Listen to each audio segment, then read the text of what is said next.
Hi there, welcome to Free Coaching Friday. I'm excited to be with you today because today we're going to look at the Bermuda Triangle of love, people, and relationships. Just imagine, if you fly in the Bermuda Triangle, you know that there's the story that something is going to disappear. Well, in this case, I want to ask you, in the interaction between love and people and relationships, which one of those three do you think disappear the moment the pressure is on? Well, it all depends. Let me make one or two statements that's going to help you understand this as you start unraveling which way you're thinking. Firstly, people are complicated, but relationships are not. Love is unconditional, but relationships are not. So let me just mull around a little bit as I say that people are complicated, but relationships are not. Love is unconditional, but relationships are not. So I'm starting to give you a little key in terms of which one out of love, people, and relationship tends to disappear off the end of the earth. When basically people do what they have to do, things happen.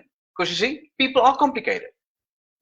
Relationships suffer as a result of people not doing what they said or what they promised they would do. And then as a result of that again, love sort of flies out of the window. It can be the other way around as well. And that is that people can actually decide, I have stopped loving you and I will not love you anymore. Well, that also has an adverse effect. Why? Back to people, because people are complicated. But again, relationships are not. Love is unconditional. But the problem is, I want to ask you sometimes, what is love? It's very easy. Love is a decision. You decide, I want to love you. And I want to be honest with you guys. I've been married for 25 years, and sometimes it is a tough decision to love my wife, because at times I don't like her, but guess what? I love her. Yes, I've been married happily for 25 years, and when I look at this Bermuda Triangle between people that are complicated, between how do we build a relationship and where's the love, sometimes it really comes down to where the tacky meets the tar. I choose to love her because love is a decision and it's unconditional. Unconditional meaning there's nothing that you have to do or that I expect of you to do for me to love you. As easy as that. Where does the complication lie? Well, in my persona and in her persona, because we both have behavior. And that is that when we're under pressure, we both respond or react in a different way. We both are reactors. That means we don't think, we do immediately. Now, you want to ask yourself the question, are you a reactor or a responder? Well, it depends. So in this Bermuda Triangle of love and people and relationship, where do you find yourself? Welcome to the normal people. George, great to see you. Mel Naidu, Yuri Ordan, guys, it's great to have you here. I want you to ask the questions when I'm asking the question, how you would ask it towards yourself. I'm Dr. Anthony van Tonder. I've got a PhD in leadership and management, as well as a PhD in people development and people behavior analysis. So people fascinate me. And when it comes to the issue of people and relationships and love, I like to sort of put love in the middle and say that love sort of pulls it together, because love is what puts the cement in it. I want to give you 5 secrets today, 5 secrets of how you and your partner, whether you're married or not married, whether you're in a relationship, how can you get the complication out of the story? How can you get your love to be more matched? That means you feel that your love is bringing the two of you closer and you're feeling that your relationship is growing to the next level. The first secret is your individual well-being. And that starts with self-leadership. You need to be able to lead yourself before you can lead anybody else. So many people profess that they're good leaders, but when you look at their own lifestyles, they can't even lead themselves. And I want to say that again, you will never lead others effectively until you can lead yourself. From self-leadership, what about self-awareness? How aware are you in terms of what qualities you bring to the table? Do you know your good points? Do you know your bad points? If I had to ask you in a second, and I want you to think about it, here it comes. What are your 3 major strengths? Ready? Answer. If by now you didn't answer the first one, you don't know your strengths. Because you need to be able to say, my number 1 is decision making. My number 2 is character standing. I mean, I can just tell you who I am because I know who I am because I've done this years and years now. The third thing, not only do you want to look at your self-leadership, your self-awareness, you also want to look at your self-assessment. There are so many things on the market that you can do. You know that my favorite is I work with the DISC analysis, because people basically are either drivers or influencers or supporters or compliant. So I use those 4. I use the DISC analysis because I think it's the most basic way for you to understand. Now, once again, do not put yourself in a box. You're normally a combination of two of those, maybe even three of those. That's what makes you so complicated to understand. If it was easy enough, if you were just a D, well, that's easy. We know who you are. You're a driving kind of personality. You want results. You like to be challenged. If an I, well, you love recognition. You're the kind of person that wants fun wherever you go. Well, isn't that not fun? You actually get boring. If you're the supporter, the kind of S person, well, you love to be in a relationship and you want to build friendships. You love it when you make friends one-on-one. And if you're compliant, well, what about you? You love being right. And when it comes to relationships, well, you want to make sure that you have the right person as part of who you are. So that's what it comes to. So the first one is your well-being. That's the first secret. What is the second secret? Well, for me, it is compatibility. When you speak to the love of your life, what is your non-negotiable? I remember when I met my wife, I had 3 non-negotiables. And I said to her, listen here, 3 non-negotiables if you want to marry me. 1, you don't sleep around. I'm the only man ever to get close to you. 2, you don't smoke. And 3, you don't swear. I must be honest with you, they're not all 3 at the same level because, sometimes I've heard when my wife is very, very angry, she does know a few words in French and she knows it well. So it is sort of like, okay, that's not that important because at the start of my relationship, that was a non-negotiable. But as we've grown more mature and more mature, you know what?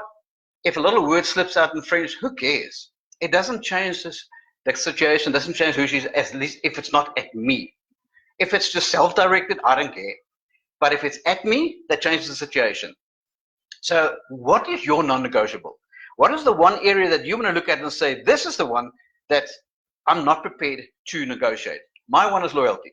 I want to make sure that my wife is loyal to me and that I'm loyal to her. There's no second guessing. I mean, we've got this code.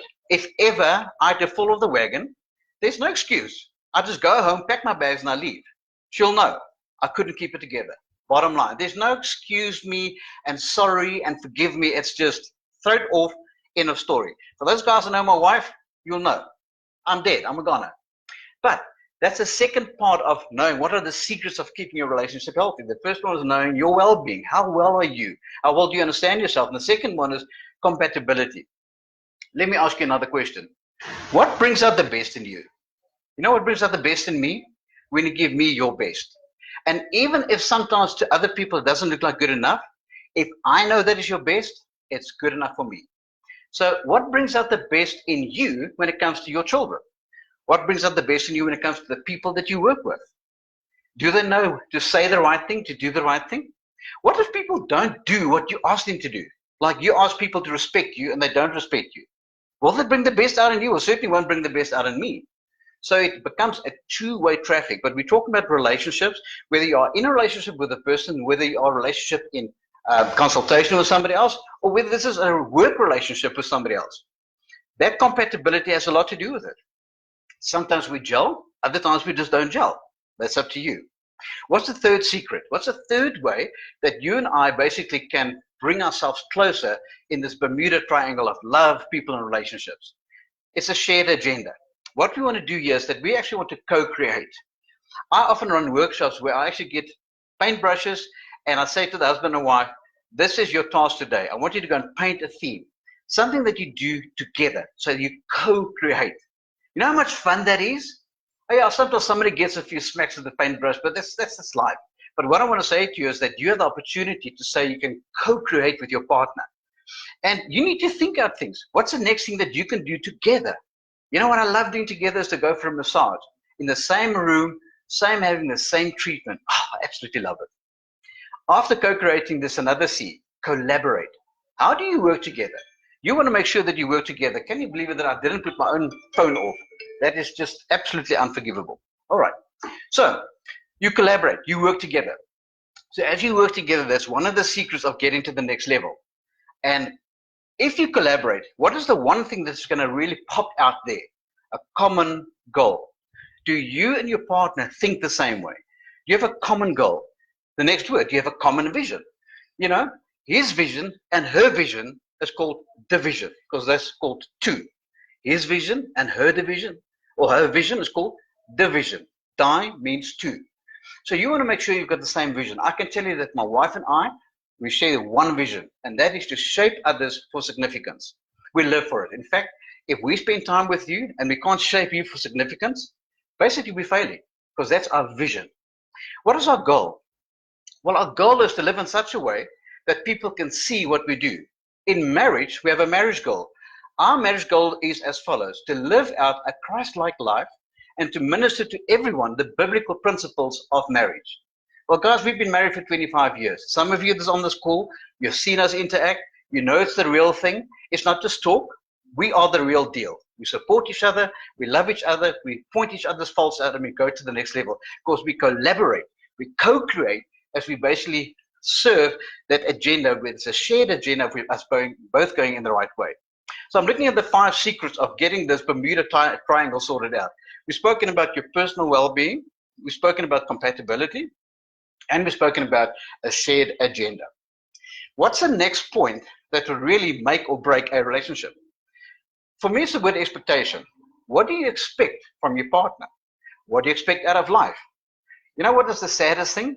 If you say to a person, give me your expectation, they go like, I don't know. Guys, get a life. If you don't know at this point in time who you are and what you want, please go and consult somebody, find a mentor in your life, and find out what you want. First, start with your self-expectation. What do you expect of yourself? What do you want to achieve? I mean, it starts with basic things. How many hours a night do you want to sleep? Well, that's your own expectation. Thanks for the hearts, guys. This is a live Facebook Live, so a heart always makes you feel better. I appreciate it. So when you're setting these expectations, I'm asking you the following. Please be realistic. I mean, if I have this expectation that I want to be 6'6", nah, ain't going to happen. As it is, I'm standing already. Guys, you know, when some people were made on a long weekend, I was made on a public holiday. I'm short. One of those things. It's never bothered me, and I hope it doesn't bother you, because you know what? Your stature's got nothing to do with your height. It's what's in you. It's the way that you can basically present yourself. It's what you hold on the inside. But when you set your own expectations, please be realistic. It doesn't happen overnight if you want to lose 20 kilograms in weight. It ain't going to happen. Maybe you can, like me, over a period of time. I've now lost 7 kilos. I feel pretty good about myself. But I set a very realistic expectation of a certain goal date by a certain time. I'm on track. For yourself, set a goal, but be realistic. Then what about limitations? Stop limiting yourself. Why have limitations? Do you know that this tongue has got the power of life or death? You can decide what you want to do, what you want to achieve. Let's come to your relationships. Let's say your relationship sucks at this stage. You know what's the first thing that's wrong? It's your mind. The second thing that's wrong is your mouth, because you're not speaking life into the situation. I want you to check yourself in the eyes today and look yourself in the eyes and say, you are a wonderful human being. You are able to give love. You are able to receive love. Whoa, there's a trick. You're able to give love and you're able to receive love. Do you know how many people I know that cannot receive love? Well, there's a good book that says, love your neighbor like yourself. Before you can love yourself, you will never love others the way that you intended to do so. And love, it's not something that's out there that you can't get.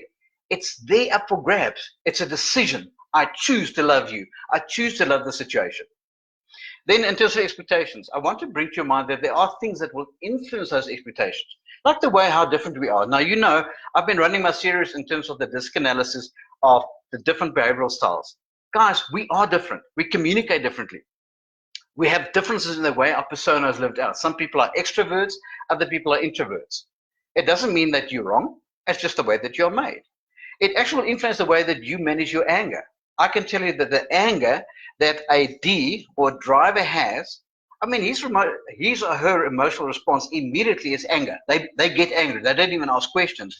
Whereas with a supporter, you can't see it because they swallow it. And what makes it even worse, the C or the compliant person, they swallow it so deep, it's called repressed anger. So we all manifest anger in a different way. So that basically comes to the expectations that you set in yourself. If you're the kind of person with a bit of an explosive persona, don't say to yourself, I'm never, ever going to be angry again. Well, you're lying to yourself. Best get real and realize it's going to happen. It's just a matter of when, and then what will you do when it does happen? What about your expectations when it comes to trust? Certain people naturally don't trust other people, and other people just trust. One of my biggest bugbears in me, whenever I've fallen flat in life, I've trusted people far too quickly, far too easily, because I believe in the human being. You know, people often have said, I'm a diamond polisher. They say, when I get hold of you, I break off some of the parts, and that's hurtful. Then I get you to the next stage, I start buffing you till eventually it looks like you have got value. Because we can see some of the brilliance shining through, till eventually stage 3, I polish you until your brightness shines to everybody else. When I shape you for significance, it's a process. But again, expectations, it's never overnight. It's a gradual process. If you're in a weight loss program, have goals, do regular checkups, and be realistic. That's where you're going to get it. So we're looking at the 5 secrets that will help you and I basically avoid the Bermuda Triangle of love, people, and relationships of things going wrong. The last one out of these 5 is be a quality partner. Be the quality person that you can be. You know, sometimes it's not about marrying the right person. It's about being the right person.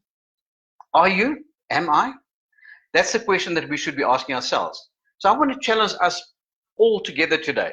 Why don't we decide to go to the next level? Why don't we decide from now on, I'm going to be the best version of me. And if I'm not, I'm going to go back to what we learned earlier on, where we actually spoke about, where was it? In terms of, our well-being. Self-assessment. Find out who you are. Do your strengths finders assessment. Do your communication assessment. Do your disc analysis. Do your Enneagram. Whatever. Do the assessments and use this to actually discover who you are and how you can basically apply yourself. That's that well-being. So let's just recap for today.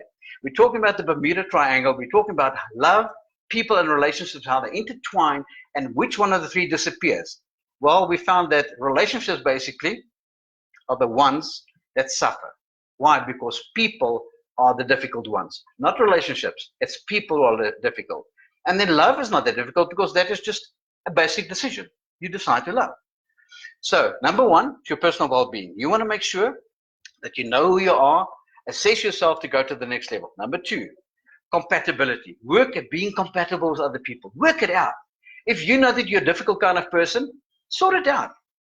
Ask a best friend, hey, do you think that I am easy to converse with? Is it easy to talk to me? And they go like, no. Then say, okay, be serious. Which situations make it more difficult for me to be understood? And listen, here is a key. You want a golden key that just unlocks these 5 secrets? Is this following statement. Ask. You know, I know a great man that said to me that the answer is in the question. I respect him up to today because I wrote it on my computer. The answer is in the question. So if you don't know what to do, just ask the right question and the answer will formulate itself. So your well-being to your compatibility to then having a shared agenda, then into the expectations that you set to yourself, and then lastly, be the quality partner that you can be. Well, I'm very excited to be with you every Friday. This is Free Coaching Friday. Take these principles, and when it comes to the Bermuda Triangle, please don't let your relationship disappear. Don't let your love disappear. Because why? You are who you are, because it's people who get complicated. It's never the relationship. And love is unconditional.